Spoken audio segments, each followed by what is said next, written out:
Hello, this is Lee Davis welcoming you back. This is my follow-up video to my announcements that I just done about 10 minutes ago. Obviously, I couldn't get it all on there because I was on a time to beat, which I did. But now I'm going to get everything on this video, which will include your comments, obviously, my Laurel and Hardy DVD collection selection in a second. Also, a Doctor Who quiz question and the answer to yesterday's one. Not forgetting your comments, which is more important. And there's a lot of stuff I want to tell you what's coming up. Okay, that's why I couldn't do it all on one video, so bear with me. Right, okay then, I'll start off with a DVD collection from my Laurel and Hardy selection. Today, I'm going to show you these. Here we go, Pack Up Your Troubles. This is a feature film. This is basically Laurel and Hardy come in possession of a young girl from a friend who's killed in the war, and obviously things weren't going right for him either because his wife left him and the child was left in the care of one of his friends. So Lauren Hardy went and picked her up, sorry, but this nasty person that was looking after her was violent, and so Lauren Hardy, the usual slapstick stuff, took the child and threw hot water all over him.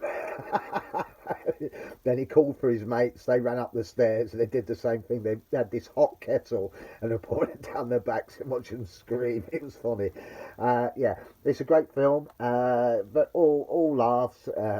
Obviously, it really is. It really is a laugh a minute. This one also included their first mistake. Which was their first film, I think, talkie one, and putting pants on Philip. Must be a silent one. So that's that one. My second one is Maritime Adventures. This is a sort of sea off to the sea, you know, on theme type of thing.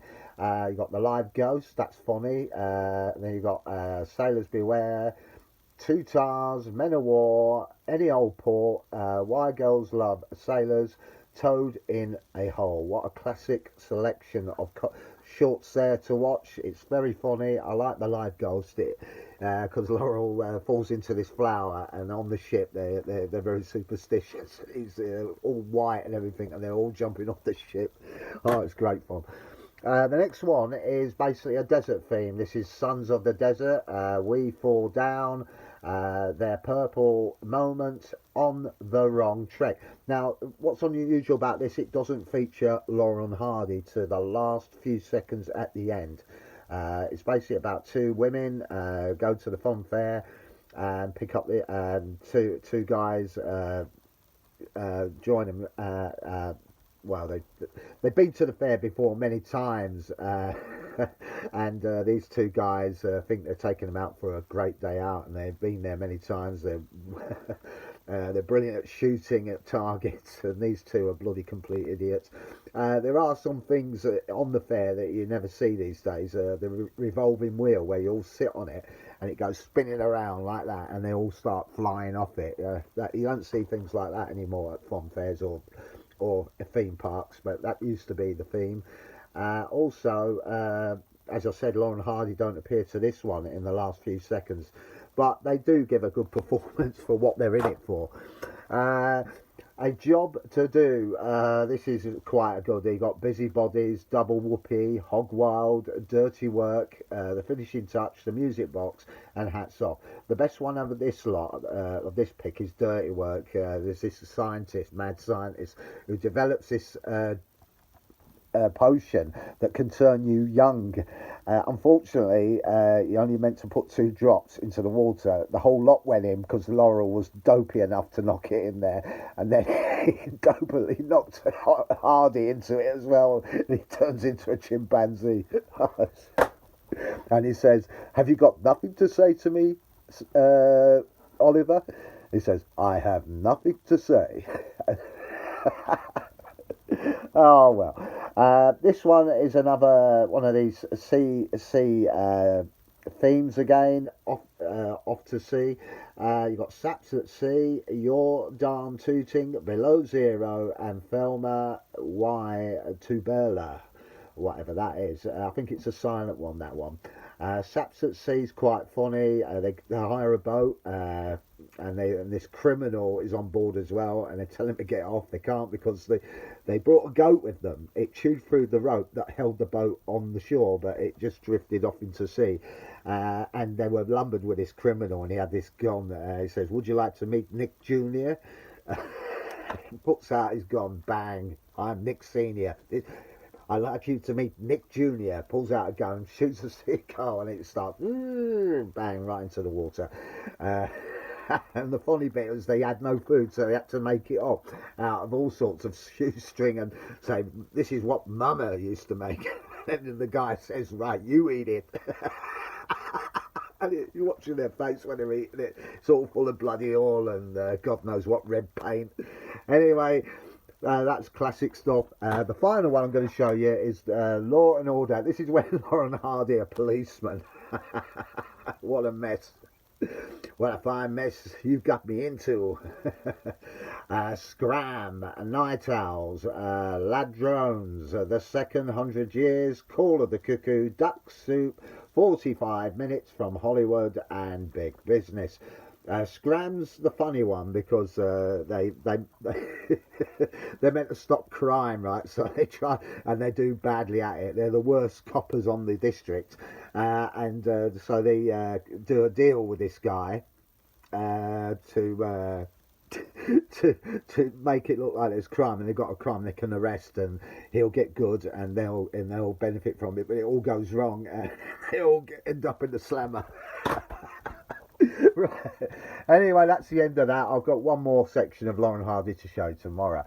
Right, moving on after that hilarious few minutes on that.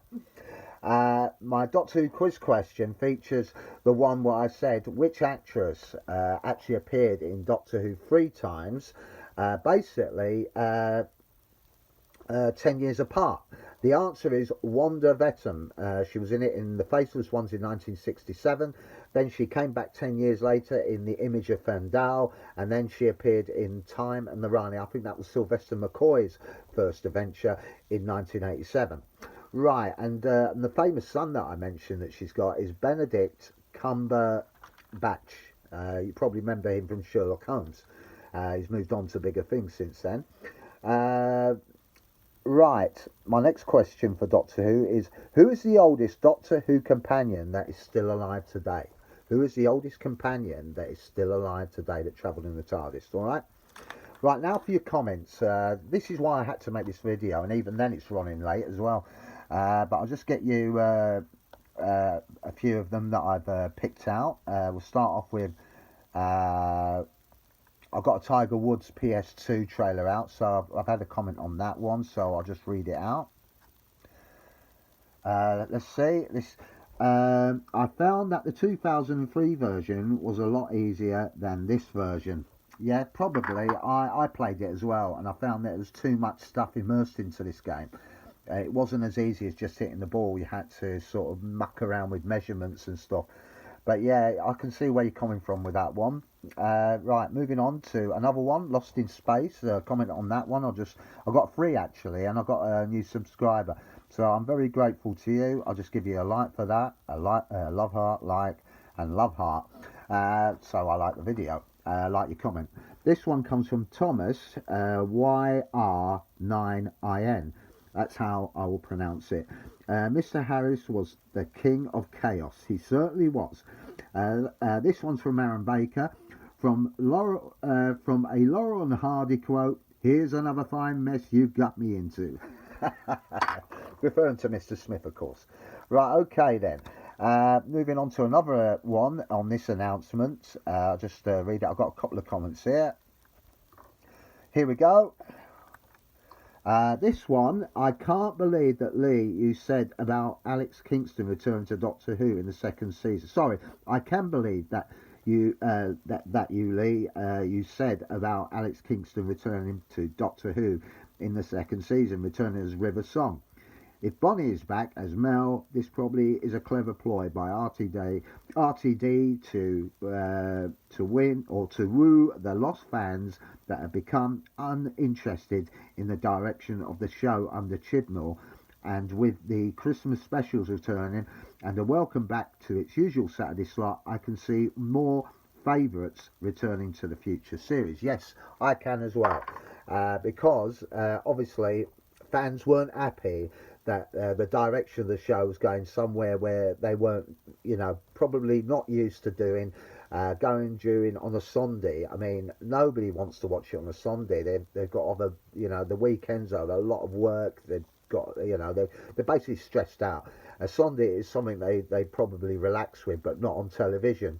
And I think Sundays wasn't a winner at all. And as well as also putting this Christmas specials to New Year, instead of doing it because he wanted to do it his way, but it didn't work, did it? Because like I said, it's Christmas Day is the best place to put it.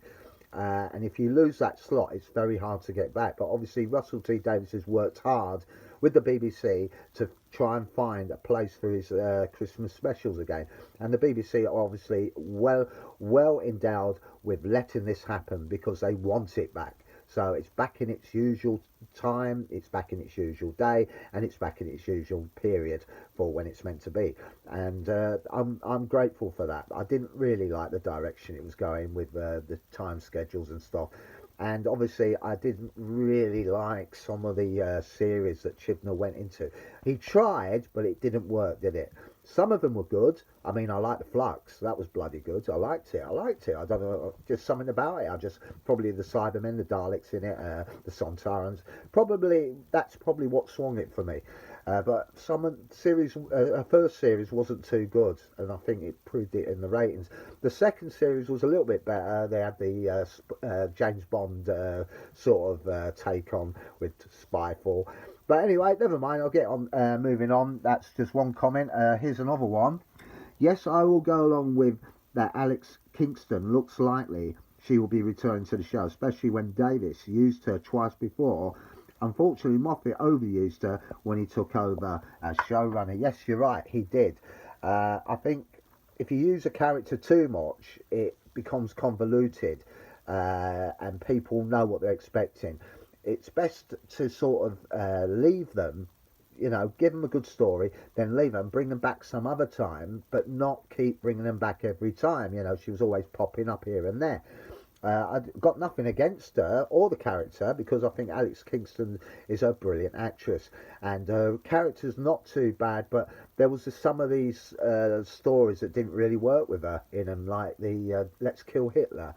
And I know it was trying to say this is the introduction to how she came and all that, but I just think it wasn't a good story to do it with. But anyway, never mind. So thank you for that comment. I think that is it for today on that. Yes, it is. Thank you for your comments. I will be reading them out every day, so please keep bringing them to the table. I love reading them. I really do. Right, anyway, moving on. Now, this is the most important part. I wanted to tell you what was coming up. I know I'm running over. On my coming up, obviously you know about Lost in Space, the cliffhanger will be there. I've got a Doctor Who excerpt coming up, another PlayStation 2 trailer. But this is something I wanted to tell you about. The Katie Manning page and group will be out next month. Starting on the page will come out on the 8th, and the group will come out a week later on the 15th. The first is a Wednesday, so I will do it on the 6th. The first one, the page will come out on the 6th.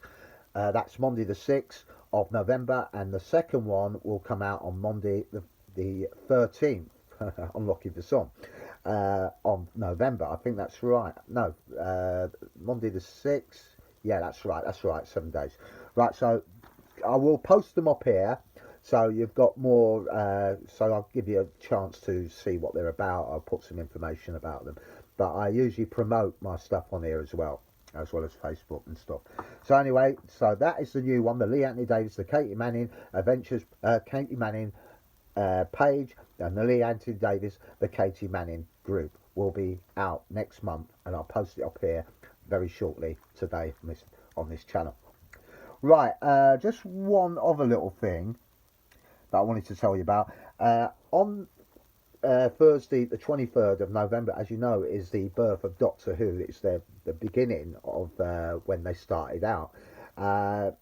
Obviously, but the week before, all the turmoil with President Kennedy being shot and everything, they couldn't get it out there, so it had to be postponed for another week. But anyway, I will be doing a live stream, and the choice of adventure that I'm going for, I was in two minds which one to go for, but I have definitely gone for John Pertwee and the Planet of the Spiders. It's a six-parter, so I'll do it in six sections. You know, I'll do one first, then come back to it later to do the second part and the third, fourth and fifth. So look out for that. That will begin on Thursday the 23rd of November. Details to follow. Right, that's it. Right, that is the reason why I had to make this follow-up video. I do appreciate your patience. Thank you for listening and watching. Don't forget, Lost in Space will be up here shortly along with the other stuff I've just mentioned. Look after yourself and I'll see you soon. Bye for now.